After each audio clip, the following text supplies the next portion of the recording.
Welcome back to the Deeper Devotion podcast.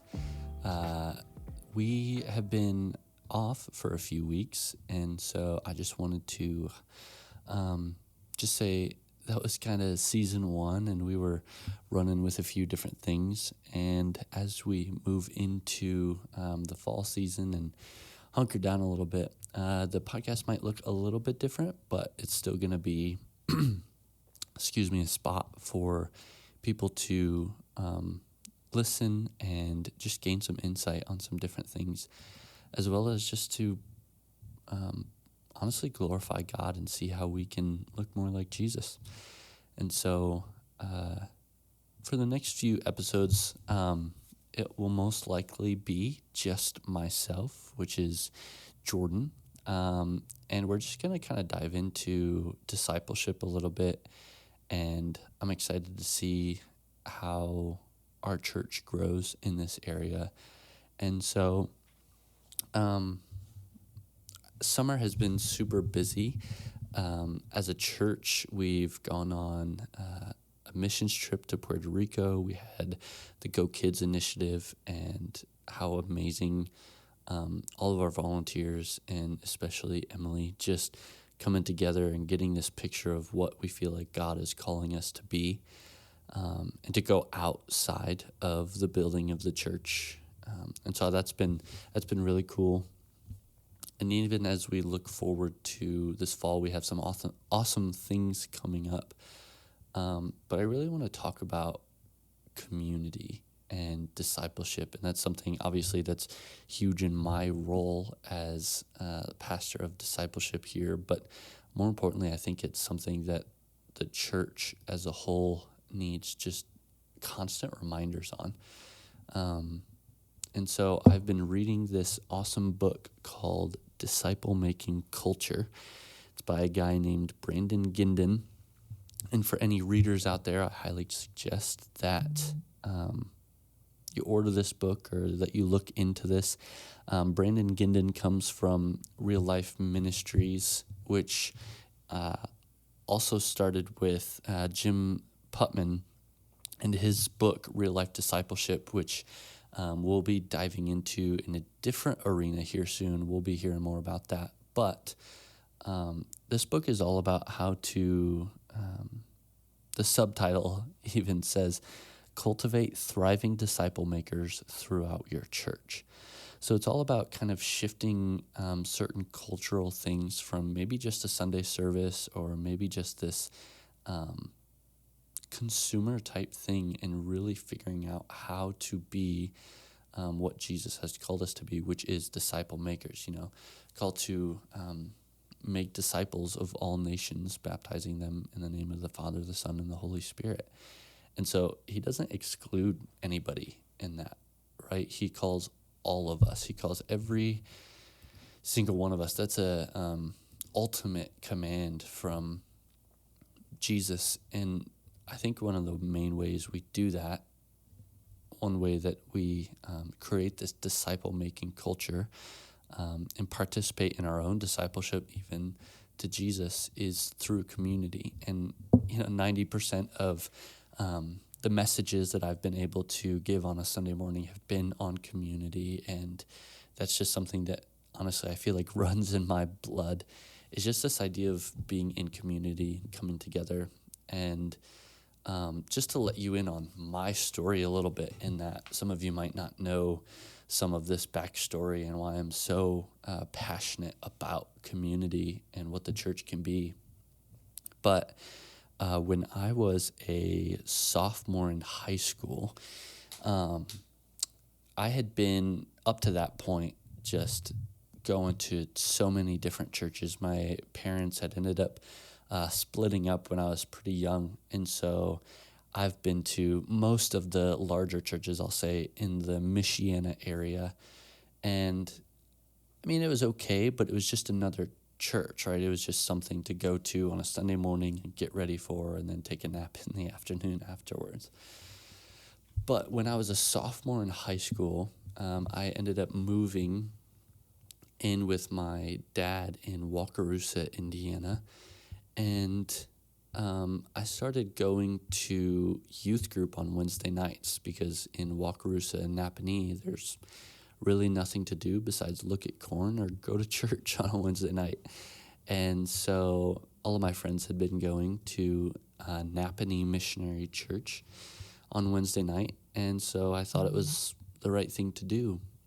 And it wasn't an immediate life-changing experience the first time I went, but I will say that if it had not been for Napanee Missionary Church, but more specifically the people and the people that God had placed in my life to mentor me, give me truth, give me grace, and just give me a better picture of what Jesus modeled the church to be, I honestly wouldn't be here right now. I owe a lot to those people and that church as a whole. So I'm super thankful. But what that does is it creates this passion in my heart to see others experience that same kind of community and grace and truth and model of what Jesus set for the church to be.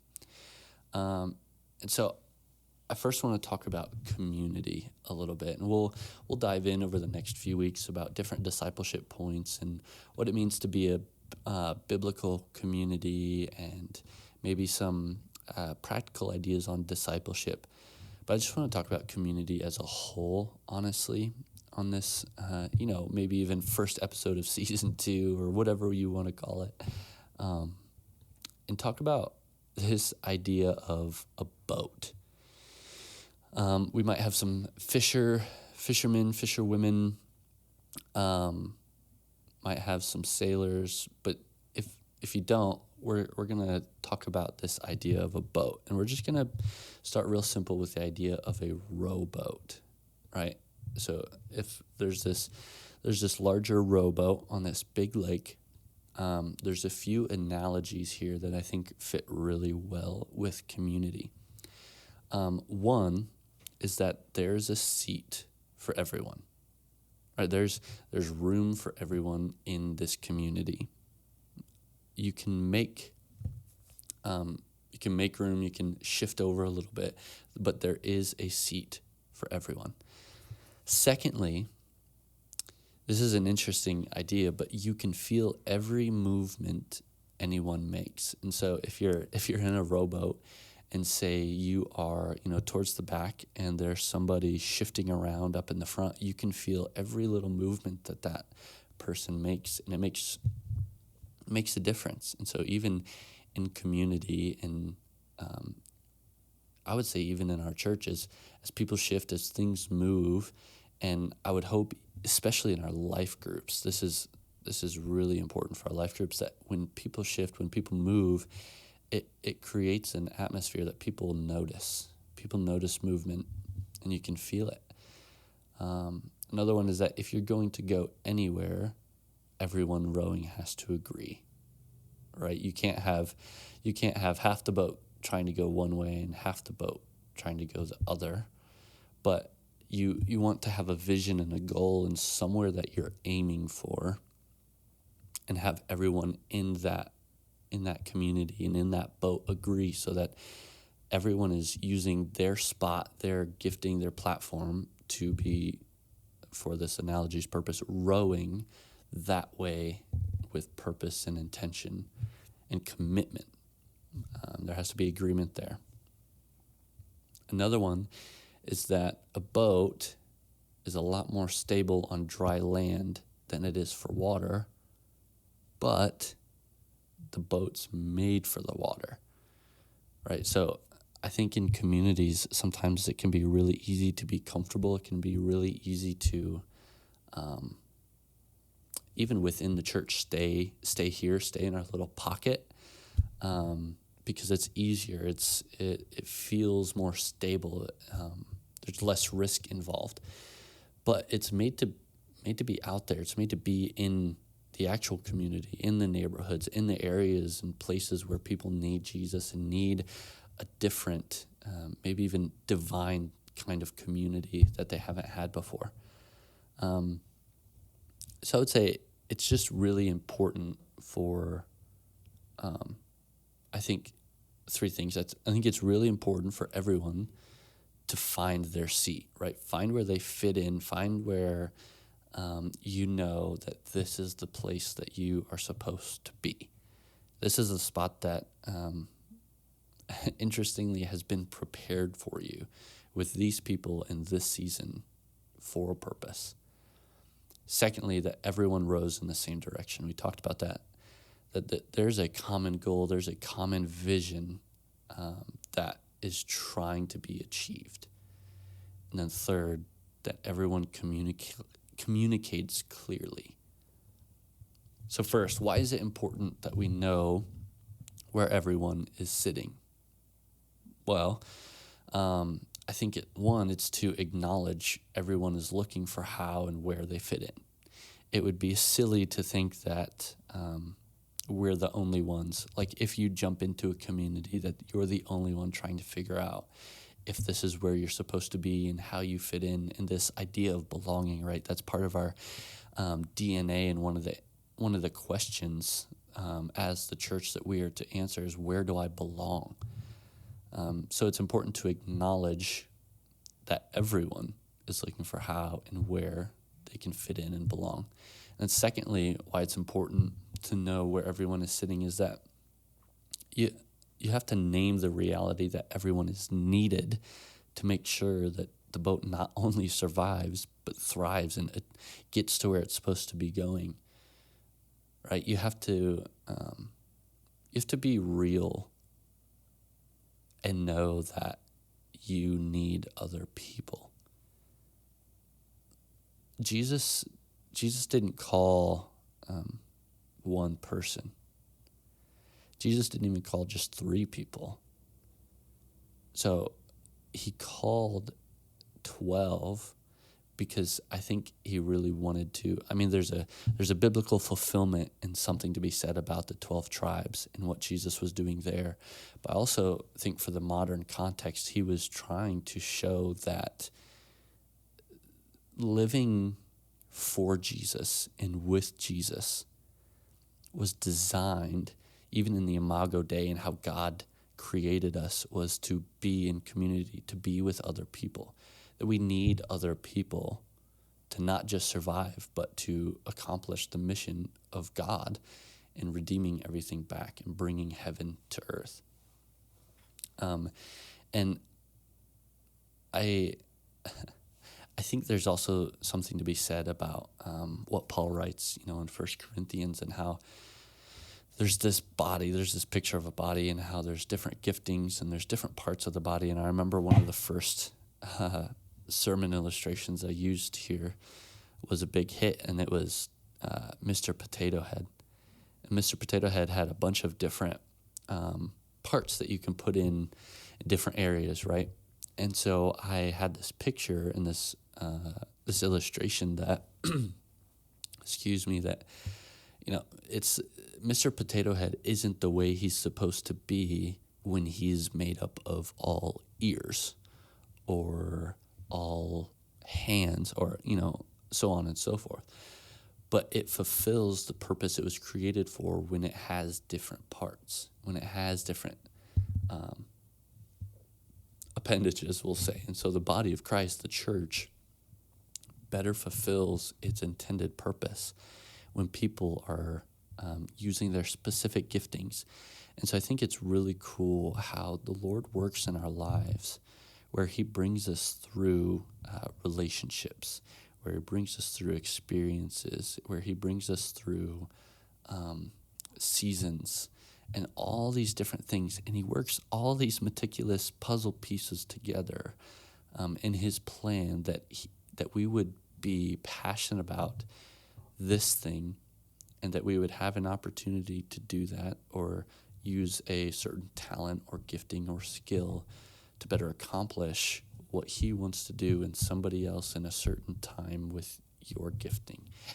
And I think we do a disservice to the potential that we have as Christians and as followers of Jesus by not First of all, recognizing that, but also not putting that into practice and use and what I think Jesus wants for the church. And so in community, that looks like, people are gifted to be shepherds, to be leaders, it talks about in, I believe it's Matthew 9, 36, around there, that it's talking about how Jesus saw the sheep. These people, they were like sheep without a shepherd. And how there are people who have a shepherding gifting, who can see, notice people, and lead them. And there's people who are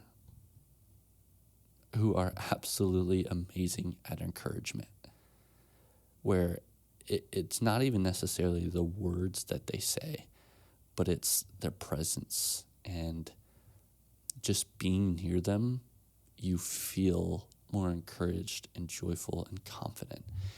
And the list could go on, but those people, all the mixture and jumble of different giftings and people, make up a church so that it can be, I hesitate using the word effective, but intentional in its community, right? So for us here in Granger, at Granger Missionary Church, we have a community in the city of Granger, and there are people that we can minister to through community, through the combination of our giftings, right? So my wife and I, for example, so I love to cook. Our small group, one of our first meetings, I was whipping up some burgers on my Blackstone that I have at home, and they called me Jordan Ramsay. They're talking about this pretty famous chef named Gordon Ramsay, and that was pretty cool because I'm like, yeah, I love to cook and I love to be hospitable with my wife and host and stuff. And honestly, that's a spiritual gift, right? It's creating an atmosphere where the Spirit of God can be encountered. And it kind of breaks down certain walls. And there's this book that awesome woman by the name of Rosaria Butterfield wrote. It's called The Gospel Comes with a House Key. And this is sort of a side tangent, but I'm just going to carry it through here. But she was a pretty avid member of the LGBTQ plus community, and was a feminist activist. And there was this pastor. I'll sum up the book quite quickly because it's an amazing book and you should read it. But she was interviewing a pastor, and through just hospitality and dinner around a table, her life was transformed, and she met Christ, and now is a amazing advocate for Jesus in the midst of those communities. But all I'm saying is hospitality and other giftings that don't show up on a stage in a church or get recognized all the time are some of the most amazing ways and simple ways that Jesus changes people's lives. It's a primer for the gospel, right? We think about painting walls or something like that, and it's better to prime the wall so that the paint you are using will be the most effective and intentional, and however you want to say it, it creates the right atmosphere for it to be the most effective. So I think that's a really cool component of being in community and recognizing different roles that we play. I think something to go along with community is that it operates better with a rhythm, with a structure. And so something that I love is this idea of abiding. And I talked about this in a message at the beginning of the year. And it's found in John 15, that Jesus is the vine and that we are the branches. And that when we abide in him, he abides in us. And so it's this concept that as we, it's been said that as we practice his presence, as we become more aware, as we acknowledge his presence in our lives and what he's doing and how he's changed us and how he's equipping us and the opportunities he's presenting, we'll be more aware of him. It's kind of this awesome circular, or should I say cyclical way of living life with Jesus and feeding off one another. And for community, and honestly for people, we're creatures of habit, right? We love finding patterns and sticking to those.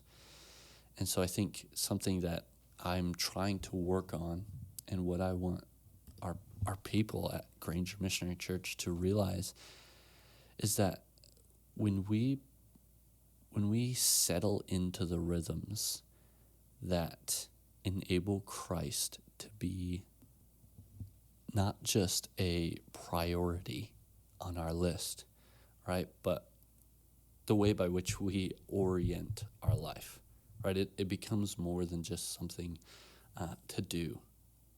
Being a Christian isn't, like we've talked about, just reading the Bible or just going to church or just these things that we check off, but it's a way of life. And so we live life in a set of rhythms, right? We wake up, we go to work, we have certain times for food, and we have certain times for holidays and seasons of the year and schools, and all of these different things kind of come down to this idea of a rhythm.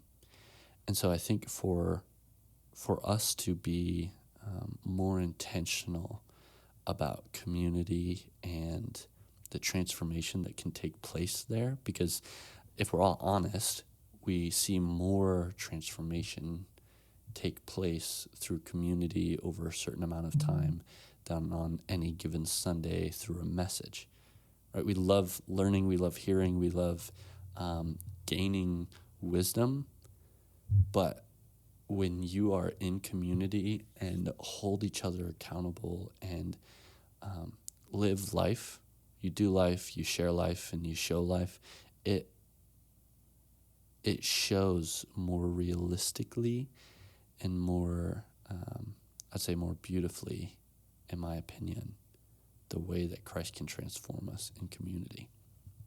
And for that to happen, there is some kind of structure that I think has to take place. And we think about the picture of a vineyard, excuse me, and there's this picture of this vine growing. And so if you were to come to my house, we have these random areas of vines that just grow. But they grow more rapidly and flourish when it's growing through our fence, right? Because it has something to support it. It has a structure that it can grow on and, stay off the ground and not get caught up in its own vine and all these different things. And so I think that's an awesome picture of what community is and how even our relationship with Jesus is, or can be supported, I should say, is that when we have certain rhythms in line, it allows us to be healthy. It allows us to grow and be, as I talked about, biblical community is marked by a few different things, but it's marked a lot by devotion and commitment and growth and these different factors that I think come much, much, much easier through rhythms and such. It's not to say that growth and devotion and these things don't happen if you don't have rhythms or these particular structures, because I don't want anyone to hear that if you are not doing this, then you're not doing it right or biblically. But I think there is something to be said about what allows for better growth. and for more intentional community and discipleship. And so something that I'll be focusing on here in the next few weeks and even through a potential class is first acknowledging where you're at, because you have to start somewhere. You have to start where you're at, but then also seeing the ways that you want to improve and ways that you think God can use you, and then implementing and trying to adopt certain rhythms. So we'll talk about our life groups. For our life groups, and what I think can help take the life groups of Granger Missionary Church, because we want to be a church of life groups, right? We want that to be our primary avenue of discipleship. We have to see commitment and taking next steps, because if you're not growing towards something, you're falling back towards something. You're staying somewhere. And so for certain rhythms, I think it would be awesome as we move forward into our next season to commit for a certain amount of time and to say, I want more. Right? I want more of first Jesus. Secondly, I want more community. I want more of what the church is supposed to be. Why I come on a Sunday morning to this specific place with these specific people. I think the next thing too is I want to be on mission more, and I want to have rhythms surrounding that. And I think that helps provide a certain structure, even that I'm learning in my own life. I don't have this perfect by a long shot, but I have seen the most transformation in my life take place with rhythms, with community, and with those two things intertwined. And so I'm excited to see, as we dive in deeper into topics on community or a focus on discipleship, I'm excited to see how certain rhythms emerge, both for our church as a whole, but also specifically for our life groups and other opportunities, to see how Christ kind of transforms us, transforms this community, and to see, to see that prayer answered, that, Lord, your will be done here as it is in heaven. And I think that's something that we can continually step forward to. I don't want to be somewhere where we just grow complacent or just keep doing the same thing because it's comfortable, but that we're pushed and that we're growing, but also that we're seeing the joy of Christ and what he's done in our life.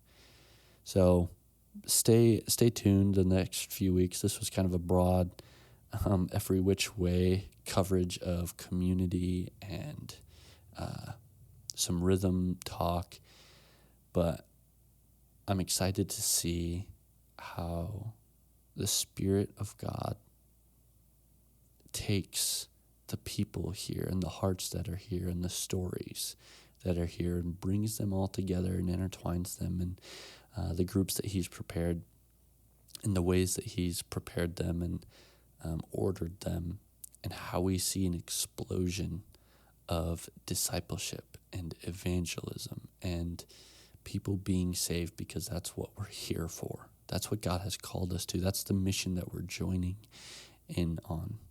And so I'm just going to end with a prayer over us, and look forward to seeing you guys on Sunday.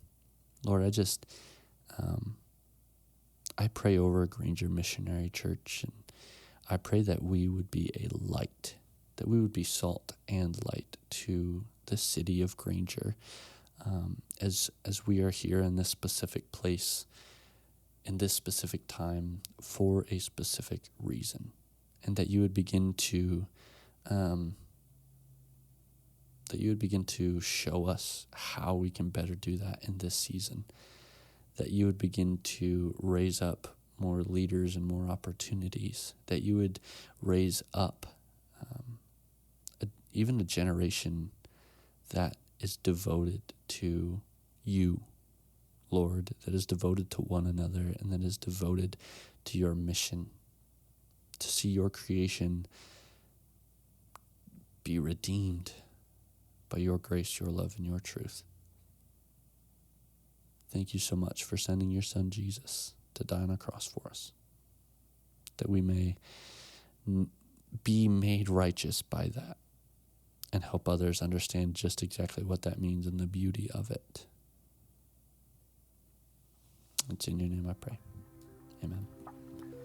Well, that's it for this week's Deeper Devotion podcast. See ya.